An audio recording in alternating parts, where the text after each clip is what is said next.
오늘 저희들에게 주시는 하나님의 말씀 로마서 11장 13절에서 24절까지의 말씀 함께 보시겠습니다. 로마서 11장 13절에서 24절입니다. 내가 이방인인 너희에게 말하노라. 내가 이방인의 사도인 만큼 내 직분을 영광스럽게 여기노니 이는 혹 내 고륙을 아무쪼록 시기하게 하여 그들 중에서 얼마를 구원하려 함이라. 그들을 버리는 것이 세상의 화목이 되거든 그 받아들이는 것이 죽은 자 가운데서 살아나는 것이 아니면 무엇이리요. 제사하는 처음 익은 곡식가루가 거룩한 즉 떡덩이도 그러하고 뿌리가 거룩한 즉 가지도 그러하니라. 또한 가지 얼마가 꺾이었는데 돌 감람나무인 네가 그들 중에 젖붙임이 되어 창 감람나무 뿌리의 진액을 함께 받는 자가 되었은즉 그 가지들을 향하여 자랑하지 말라.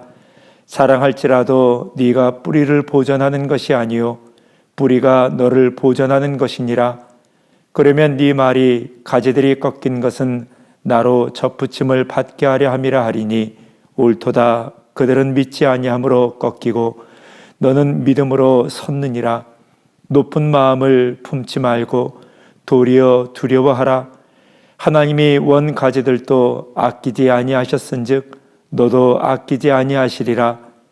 그러므로 하나님의 인자하심과 준엄하심을 보라.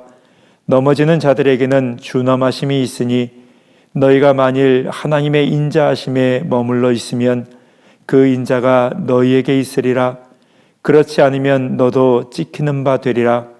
그들도 믿지 아니하는데 머무르지 아니하면 젖붙임을 받으리니 이는 그들을 젖붙이실 능력이 하나님께 있음이라. 네가 원 돌 감람나무에서 찍힘을 받고 본성을 거슬려 좋은 감람나무에 젖붙임을 받았으니 원 가지인 이 사람들이야 얼마나 더 자기 감람나무에 젖붙이심을 받으리야. 아멘. 오늘 저희가 읽은 13절 말씀에 사도 바울은 자신이 이방인의 사도라는 것에 대해서 영광스럽게 생각한다고 얘기합니다. 영광스럽게 생각하는 이유가 뭘까요? 이방인에게 복음을 전하는 이 사도라는 직분이 나는 자랑스럽고 영광스럽습니다. 여러분, 그 이유를 결론적으로 말씀드리면 그렇습니다. 자신의 사역을 통해서 이방인 중에 있는 하나님의 백성들이 돌아옵니다.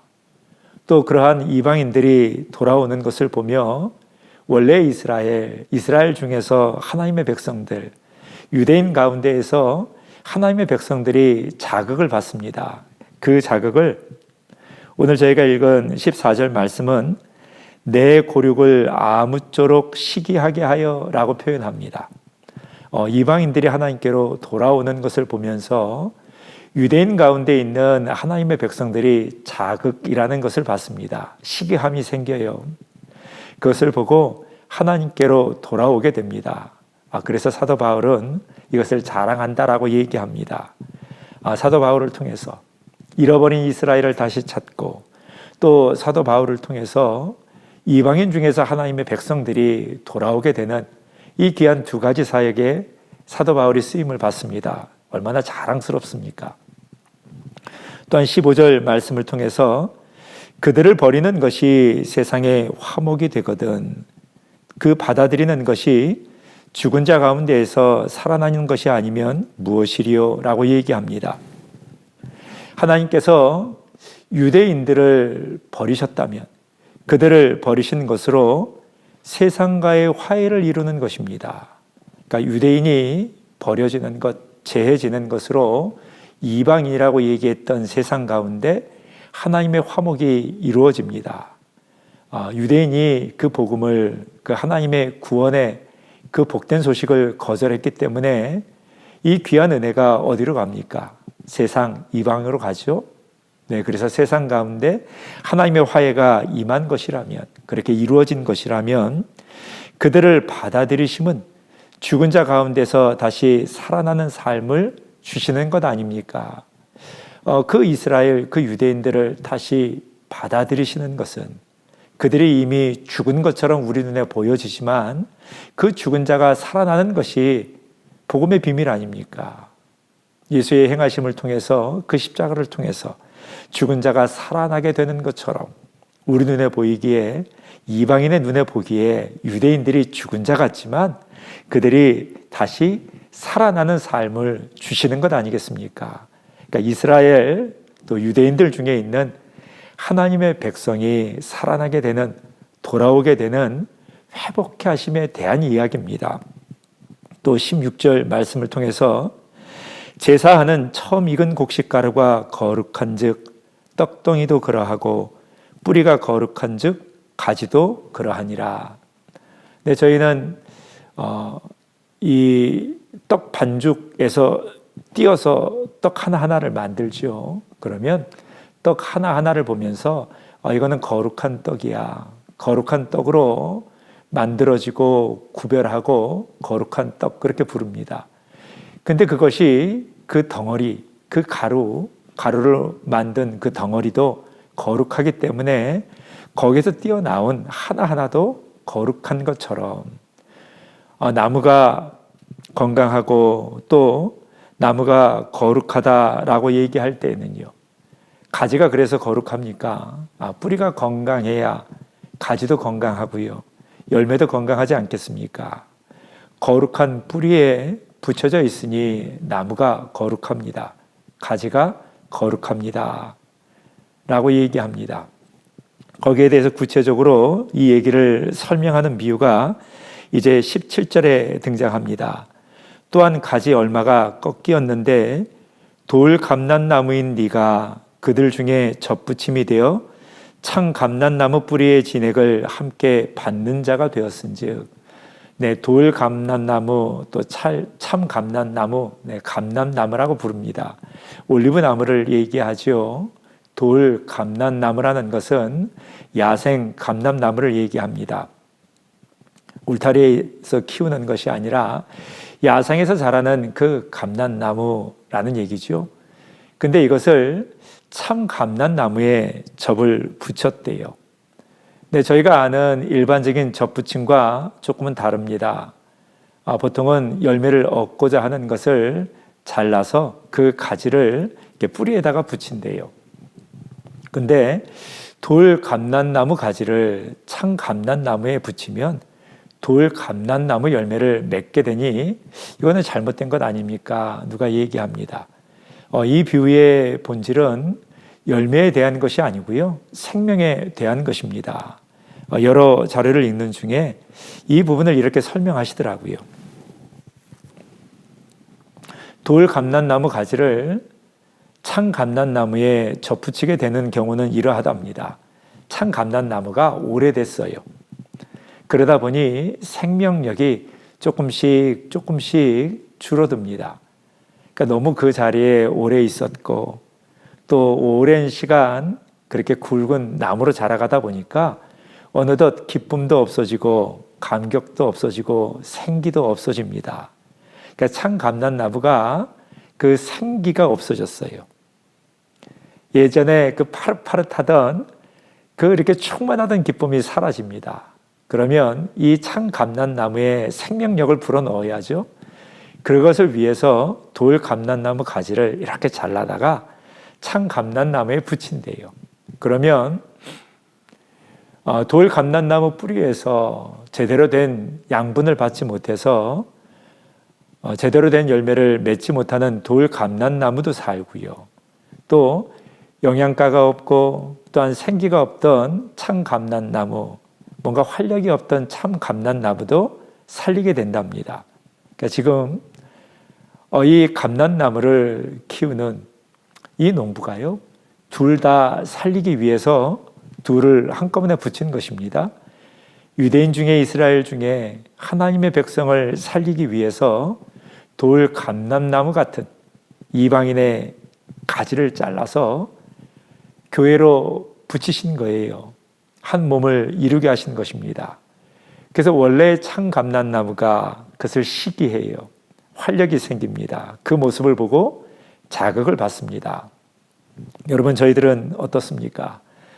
교회 생활을 할 때 보면 가끔 느끼죠. 믿은 지 얼마 안 되시는 분들을 보면서 얼마나 열심히 있는 모습, 그 열심히 있는 모습을 보면서 흐뭇해합니까?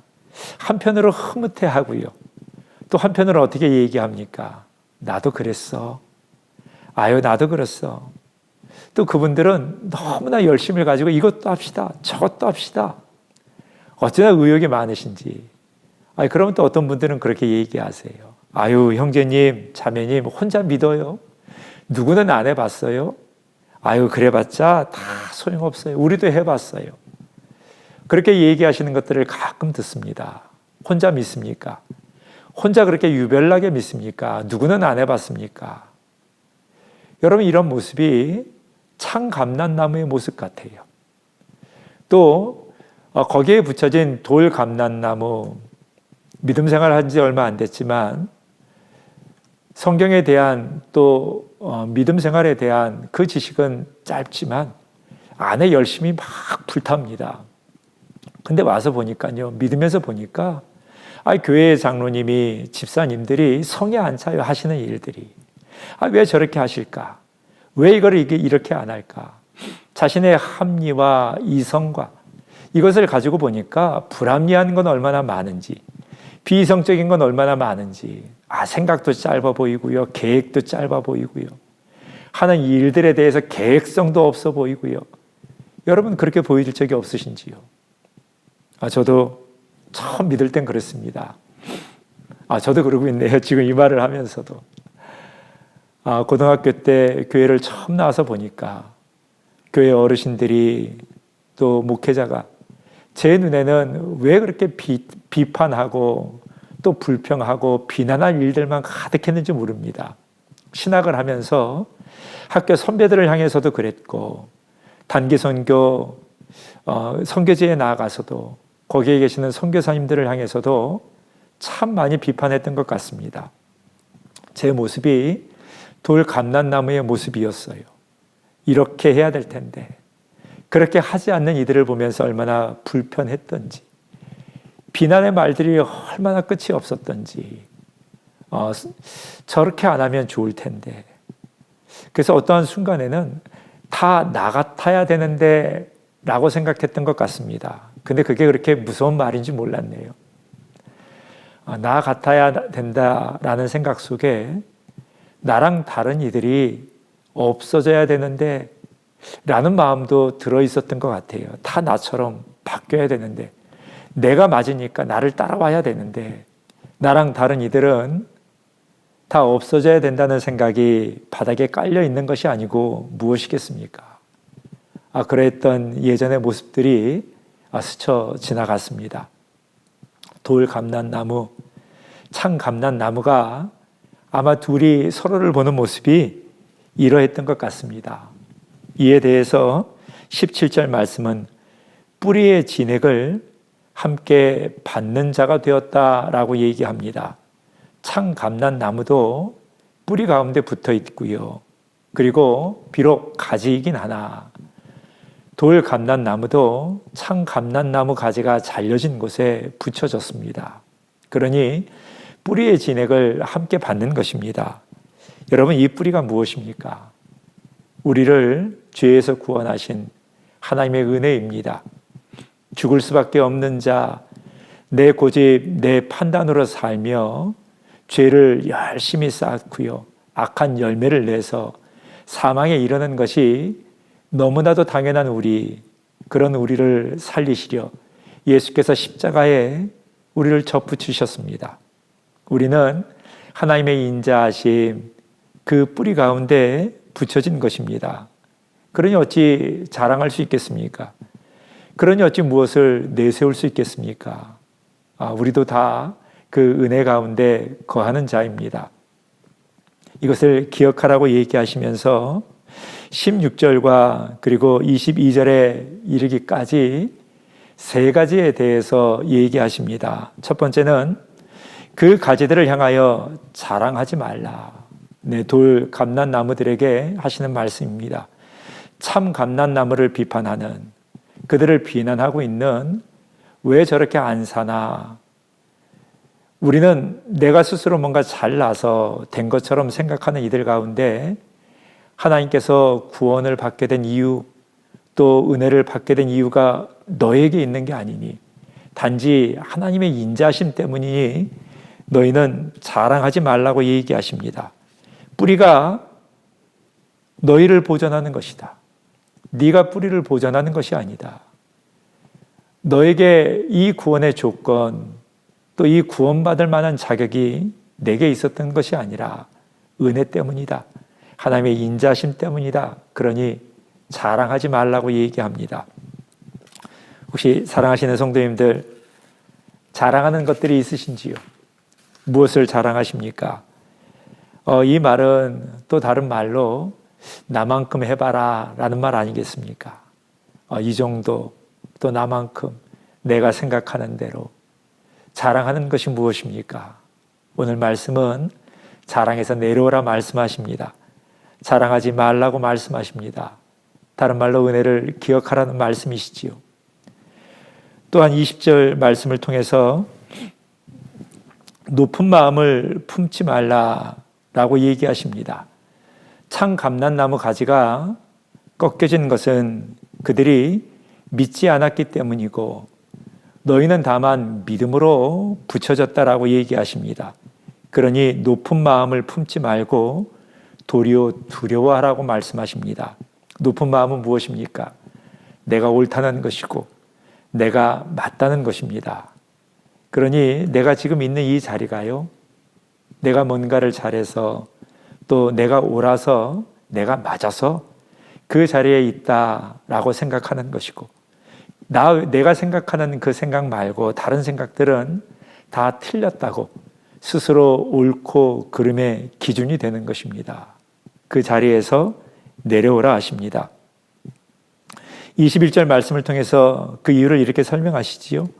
원 가지들도 아끼지 아니하셨은즉, 원래 붙어 있었던 것도 이렇게 하나님께서 잘라버리실 수 있는 것처럼 너희도 그러지 않겠느냐. 그러니 자랑하거나 교만하지 말라 라고 얘기하십니다. 그 이유를 22절 말씀을 통해서 하나님의 인자하심과 준엄하심을 보라 라고 얘기합니다. 하나님의 인자와 하나님의 정의로우심, 공의로우심을 보래요. 그러면서 세 번째 당부를 하나님의 인자하심에 머물러 있으면 그 인자가 너희에게 있으리라. 하나님의 인자하심에 머물러 있으라고 얘기합니다. 내가 지금 있는 이 자리가 하나님의 인자하심, 그 긍휼히 여기심, 불쌍히 여기심, 은혜를 기억하라는 것입니다. 지금의 내가 여기 있기까지 내가 나 된 것은 하나님의 은혜 때문이래요. 그것을 기억하라고 얘기하십니다. 지금까지 지내온 것 다 주의 크신 은혜라. 이 감격과 기쁨 가운데 거하라는 말씀입니다. 여러분의 지금의 삶, 여러분이 지금 받으신 구원이 어디에서 왔습니까? 주님의 은혜입니다. 은혜로 지금의 내가 있는 것이고, 지금의 구원이 있는 것이고, 지금의 기쁨이 있는 것이고, 지금의 감격이 있는 것입니다. 이것을 기억하라고 말씀하십니다. 또한 그러한 이들이 살아가는 방법이 무엇입니까? 24절 말씀에 네가 원 돌 감람나무에서 찍힘을 받고 본성을 거슬려 좋은 감람나무에 접붙임을 받았으니, 본성은 돌 감람나무입니다. 죽을 수밖에 없는 사망의 존재이나 하나님의 은혜 가운데 붙여졌습니다. 참 감람나무인 유대인들이 믿음으로 반응하지 않는 그 빈자리 가운데 우리는 은혜로 붙여졌습니다. 참 감람나무였던 그 유대인들이 본인이 믿음으로 감격과 그 기쁨 가운데 거하지 못해서 우리가 이방인이었던 우리 돌 감람나무일 수밖에 없는 우리에게 기회를 허락받았습니다. 그 기회가 왔습니다. 나에게 이 기회가 오는 것이 누구 때문입니까? 유대인들이 부족함, 그들이 복음을 거절하는 것이 이유입니다. 그것을 보고 비난하고 높아지고 판단하고 자랑하지 말고 단지 그들의 모습을 보면서 두려워하라 라는 말씀이시지요. 하나님의 공의로우심을, 하나님께서 사랑하시고 용서해 주지 않으시면 우리에게도 그런 일이 일어날 수밖에 없음을, 그것을 기억하라는 말씀입니다. 서로를 보면서 하나님의 정의롭고 공의로우심을 보라는 말씀입니다. 누군가를 바라보면서요, 판단의 시각, 또 그들을 향해서 너희가 잘못했으니 당연하다, 나는 잘했으니 괜찮다, 그렇게 보지 말고요, 그들의 모습을 통해 그들을 심판하시고 그들을 끊어내고 계시는 하나님의 공의로우심을 보래요. 또한 말씀하시기를 지금의 나를 보면서, 이 구원을 보면서 이 모든 것들이 은혜였음을, 이 모든 것이 하나님의 인자와 자비하심에 왔음을 기억하라고 오늘 본문은 말씀하십니다. 오늘 이것이 사랑하는 성도님들의 삶 가운데에도 지금의 이 자리를 통해서 하나님의 인자하심을, 또 서로를 통해 축복의 통로의 삶이 되는 사도 바울의 고백과 같이 이방인의 사도임을 자랑할 수 있다는 그 고백이 오늘 성도님들 삶의 고백이시기를 축원합니다. 함께 기도하시겠습니다. 주신 하나님, 서로의 모습을 통해 하나님의 은혜를 보게 하시고 오늘 서로가 서로를 통해 하나님의 축복을 함께 나누는 귀한 축복의 통로가 되게 하옵소서. 지금의 나의 모든 것들이, 우리에게 허락하신 이 구원이 은혜의 뿌리 위에 저희가 붙여졌음을 늘 기억하게 하셔서 무료함과 생명력 없는 한날 한날이 아니라 하나님 안에서 구원의 기쁨, 구원의 감격이 넘쳐나는 생명력이 넘쳐지는 그러한 한날이 되게 하여 주옵소서. 그러한 날들로 바꾸어 가시고 주의 성령께서 친히 인도하여 주옵소서. 그렇게 도우시고 인도하여 주시는 예수님 이름으로 감사하며 기도드렸습니다. 아멘.